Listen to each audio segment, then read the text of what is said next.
Hi folks, speaker repair guy here. Just a quick video about something I get a lot of calls about. People call up and say my speaker is buzzing. I don't know why. I don't see anything wrong. I can press in on the cone and it moves freely. I don't feel it rubbing. I don't hear any noise. Well, and 99% of the time it's the voice coil. Sometimes it can be something else, like something to do with the spider. It might have moved or shifted or come loose around the edge where it connects to the basket of the speaker frame. A variety of things. Loose dust cap can be a cause of buzzing. Bad wiring, or wiring gone bad. But here's the case. This is a 18-inch Electro Voice subwoofer out of a concert hall locally, and it's been abused and used for 2.5 years.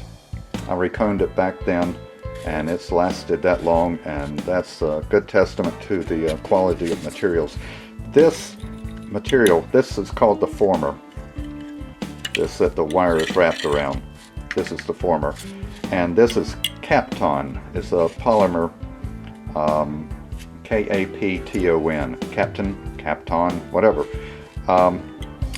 It should be smooth and free of wrinkles. I don't know if you can catch any of this on the video, but this is what happens in time when the Kapton, I looked it up, has a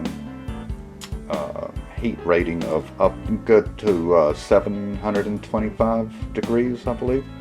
But over years, weeks, hours, days, whatever, the heat builds up. You can see where the winding is starting to discolor there. That's from heating. It says cooking. What it does, it cooks the Kapton. I hope I'm saying that right. Forgive me if I'm not. But in time, it starts to deform. And again, I can't tell if that's coming out. I think it is. But if you see little ripples here, that's here's a good one. The polymer is heated up to the point where it can't take no more, and it's starting to buckle. It protrudes a little bit, it bubbles up, and while you may not be able to feel it when you press in and out, once you put a signal into the coil and it starts vibrating through the magnetic gap, that's when it starts to show up, that noise. There's yeah, that's pretty good, right? So you can see where it's some of the interior of this former has actually started to wear down. I'm scratching the bare wire on the underside of this. It's worn through the former there, and same there. So anyway, that's that story. And it happens with different materials. It will, a lot of materials will eventually start to deform or bend a little bit. And again, you may not be able to feel it, but it's in there.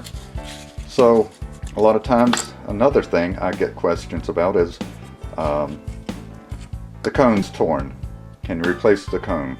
I know the voice coil's still good and the spider's still good. Can you replace the cone? Well, it's epoxied in, and so the short answer is no.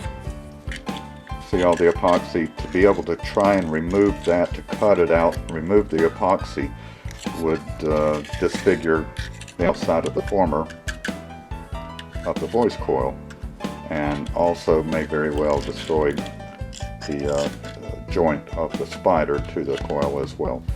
A variety of things. I mean, it just goes on and on. It would be nothing but trouble, a headache, and practically probably cost you as much or more to go through all that bother just to replace a cone rather than to recone the entire thing from scratch. So there you go. Okay, thanks a lot.